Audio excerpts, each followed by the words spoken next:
Welcome to the Doctor Who Alhambra YouTube channel. If you are watching this on YouTube, this is also a simulcast podcast with the Doctor Who Alhambra Podcast. I'm Brett, and in this podcast/YouTube channel, I am going to be reviewing Time Lord Victorious, the first comic in the Time Lord Victorious line of two, written by, well, actually, before I do that, so this comic kind of takes place, well, that doesn't kind of, it does take place after the 4 comic book arc with the 13th Doctor meeting up with the 10th Doctor.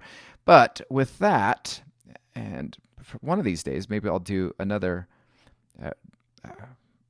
hopefully if this all works out, I will do a podcast with that. So, that being said, Time Lord Victorious. So, I am the proud owner of this twice. I had it on my pull list at the comic book store.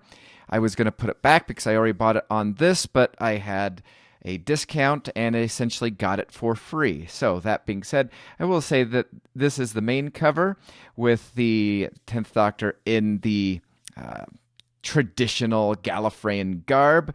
We have Rose Tyler, the 9th Doctor, 8th Doctor, a couple of Daleks, and whatnot. I will show you. So the cover that I got, I kind of like, because it's more cartoony, but, nope, that's not the one.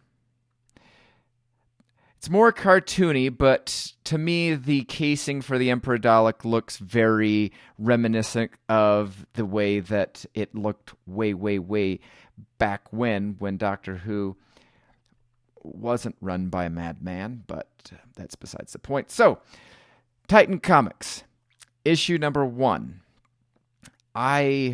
Written by Jody Hauser, art by Roberta Ingrata, and Enrique whatever did the coloring, and Comicraft did the lettering. So, previously, let's see. I'll zoom in on this. So previously, we learned... let me back up a little bit. So it gives us a synopsis for what recently happened at the very beginning. It says, In a twist of fate, the 10th Doctor and 13th Doctor were brought together to face off against their deadly enemies. Unfortunately, the universe doesn't quite like the idea of the Time Lords meeting up with their past and future selves. The consequences of such a paradox could cause a reality-altering shift that destroys the entire universe. Lucky for them, it worked out until the 10th Doctor was pulled into an impossible time vortex. So we get this, character bio of the 13th Doctor. The 13th Doctor is a live wire. Sure, that's a way that you could describe that. Of energy and wit. I never saw any of that in the series, but whatever. She's charismatic and confident explorer. Well, is she confident? She seemed very doubtful in the series.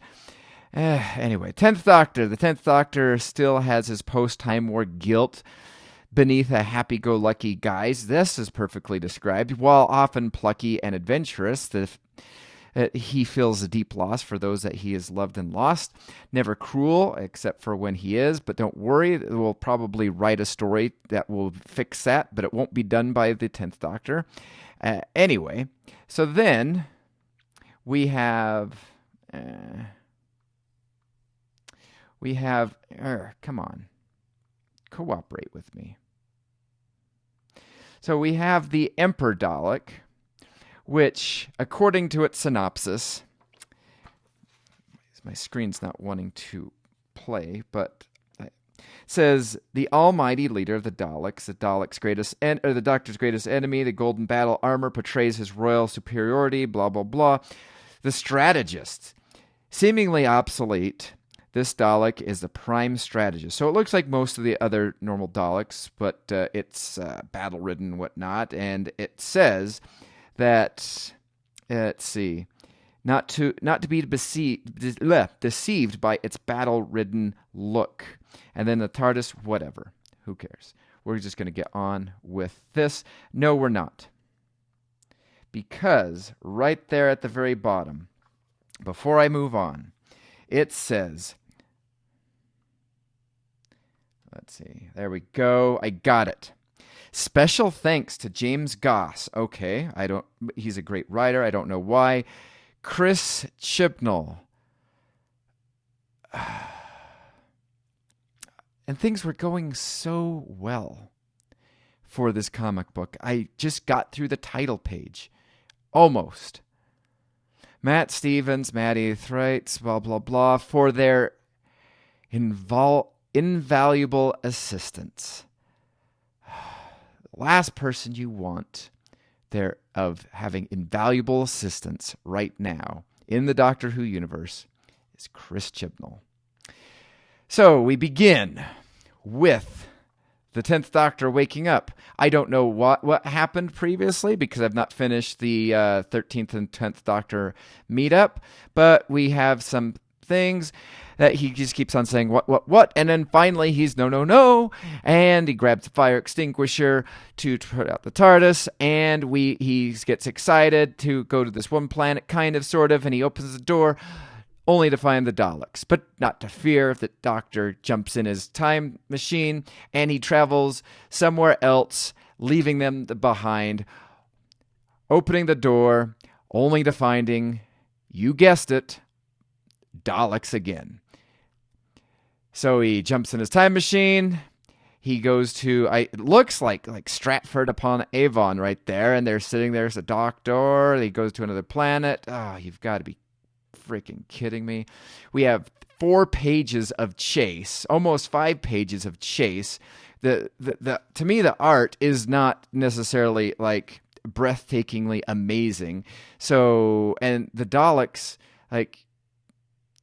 don't look right, personally. Anyway, so the Daleks and the Doctor have a kind of a standoff. He goes into their ship, and the Emperor wants him to go to Skaro. All right. So then, just before we meet the Emperor, we go and see this, entrance to this thing that looks like a cigar factory. However, it's not. It's actually where, the new Paradigm Daleks were built. And so before I turned the next page, I was very like, oh no, we're going to be greeted with the Skittles Daleks and all that funness that follows it. No, we have the Dalek, the Emperor Dalek or whatever in his giant oversized casing. We have some Daleks that are hovering. I don't know why they need to be hovering around the Emperor. Better vantage point to shoot the Doctor with, I guess. So the Doctor talks to the Emperor, and they find out that they have no clue of what the Time War is. They've never heard of such a battle between the Time Lords and the Daleks, and so the Doctor is kind of all aghast by this. So they decide that, or they need the Doctor's help because there is an enemy that is. They kind of have a standoffish. The 10th Doctor goes through all of his names, and they said, "Oh, it sounds like you have, some honor in getting those names." He's like, "No, but whatever." So then we find out that there is something even worse than the Daleks, and the Daleks are scared of them because they will eliminate all life, which is weird because that's exactly what the Daleks are kind of doing. So, or anything that's not Dalek life. So they want the Doctor to help them not be exterminated so that they can go around exterminating people. Don't think about it too hard. It will make you go cross-eyed. I will tell you that the voice of the 10th Doctor in this is... do I want to get to that here? Let's see. Let me just check this out, because it is not the 10th Doctor's voice at all. So I'm just going to go back a couple pages. So really, all of this just for me? I'd be flattered if I wasn't. Well, you. At least let's see, at least I only have you to worry about right now. Better to be traveling alone when. And they talk about paradoxes. And to me, when I read this, I did not read this as being the 10th Doctor. It seemed very unlike the 10th Doctor. Oh, man. I just zoomed through like 20 pages. I wish it was that easy reading. So let's see. The thing that annoyed me is it just does not sound like the 10th Doctor at all. I'm just going to go back one page. So we're back here on Earth, maybe in Scotland or something like that. Oh, you do. Let's see. So it's like, oh, you do that. I'll make the Time Lord like a tea party. And then we have no records of the Time War. The Doctor will come with us. No records in your... What are you scared of? What? You're scared, aren't you? Frightened. Daleks? Now there's something you don't see every day. I hear the 13th Doctor. I hear Jodie Whittaker's voice in that. I do not hear the 10th Doctor at all. So as I go here... I skipped way too far ahead. So we find out that there is this thing called... What's the enemy? It's so unbelievably forgettable that I forgot it. So there's the enemy that they're trying to destroy or help the Daleks with. I think it's like the Fond or the Fred or whatever. Who cares? Nothing matters. Chris Chibnall helped probably design this. This sucks so bad. Oh, wait, did I already give away how I feel about this? Sorry, my bad. So we land on Skaro, and the Doctor, we get this, like, escorting the prisoner sequence all around Skaro, and oh, really? Why would anyone ever? Of course you did. What are we doing? That is just like 3 pages of wait. I don't know what we're supposed to be awing at all in those 3 pages, but I will tell you, I was not awed at the least of this.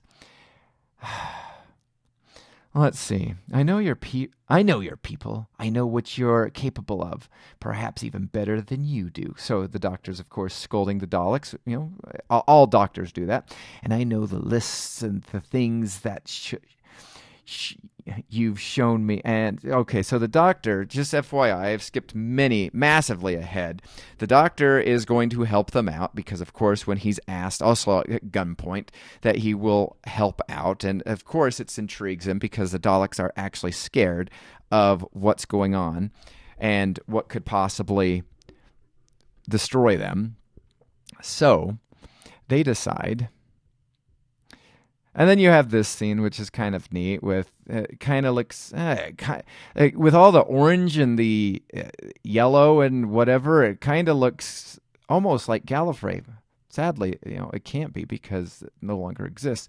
So we go to this weird Space Needle that's not in Seattle, and the Doctor's of ominous. Normally, I like ominous, but on Skaro. And then so that Dalek leaves. Where are you off to? And then there's a Dalek right behind him, and it is battle-ridden. It has scars. It has holes in it. And the Dalek says, all should... That's not what I wanted.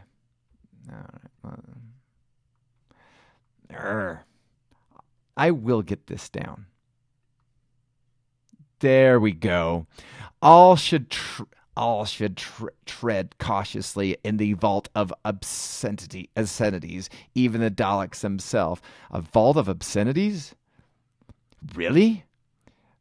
Now, that is the weirdest title ever for anything in Doctor Who, especially associated with the Daleks, in my opinion. So the Doctor sits there and he talks to her about the Seattle Space Needle or whatever that's on Skaro, And then, who cares? They go in. Says so the doctor finds out that this new Dalek, or not this new Dalek, this battle-ridden Dalek is actually older than the Emperor. And, oh, really? Wow. Shouldn't you be mad that you're not Emperor? I am, according to him, I am where I'm most suited. So the doctor uses a sonic screwdriver, puts on his glasses. At least they got some mannerisms down correctly. I think the twist at the very end of Time Lord Victorious issue 2 is that this is not the 10th Doctor at all. It is actually the 13th Doctor. The 13th Doctor just had some sort of like mind, like something happened to her, and she thinks she's the 10th Doctor, because this does not sound like the 10th Doctor at all. We go into this room of the Vault of Obscurities, and then this is so annoying.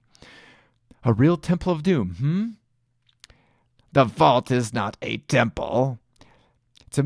And then the doctor gets kind of has a smug talk and says it's a movie. You know what a movie is? Oh, yeah, sure. The Daleks do know about the movies. They have, Dalek White and the Seven Plungers. Yeah, he knows exactly what, the Daleks know exactly what a movie is. So now this is, like, to me, the weirdest scene ever. So as they're talking about movies, the doctor steps on something, click, which is either the floor giving way or a trap. I mean, they are in the Temple of Doom. What's the Temple of Doom? And then a hole opens up underneath the doctor, and the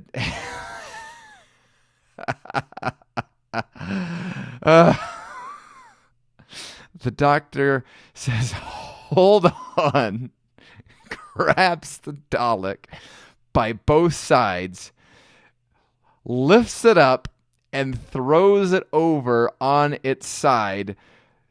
Basically, the Dalek is some sort of heroine, or damsel in distress, and the doctor picks it up and throws it clear of this hole opening that just opened up underneath its feet / Dalek rider thingy-mabob.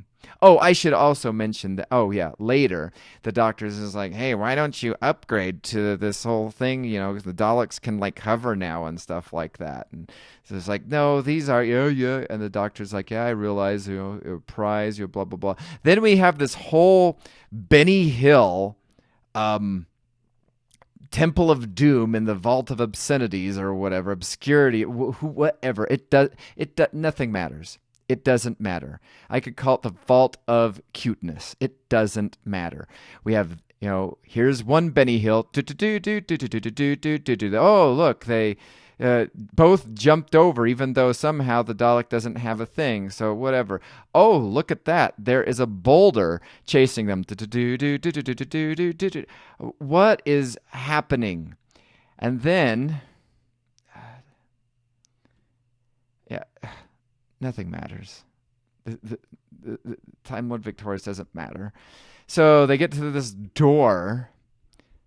Who cares? Sorry. Anyway, and then Clayface comes out, and it is to be continued. The Clayface is this whatever Hond, H-O-N-D entity that is going to, like I said, I got it. I bought it on Comixology. Didn't realize I had this stupid comic on hold at my comic shop. There it is on my YouTube channel. There it is. And this is what I think of it.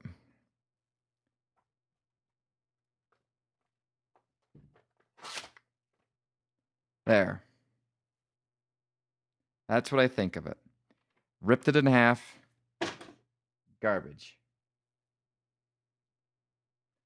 That's what this story is. This story is garbage. Please check out the podcast if you're watching the YouTube channel. Links in the description. Like, give feedback. Subscribe to the YouTube channel. And stay tuned for more content on this YouTube channel as well as on the podcast. Again, you can listen to the podcast, Spotify, Stitcher, TuneIn, Pod Directory, Apple Podcasts, Google Play, TuneIn, I think if I've already said that, yeah. And now, hopefully, more content on the YouTube channel. Thanks for watching, and we will see you in time.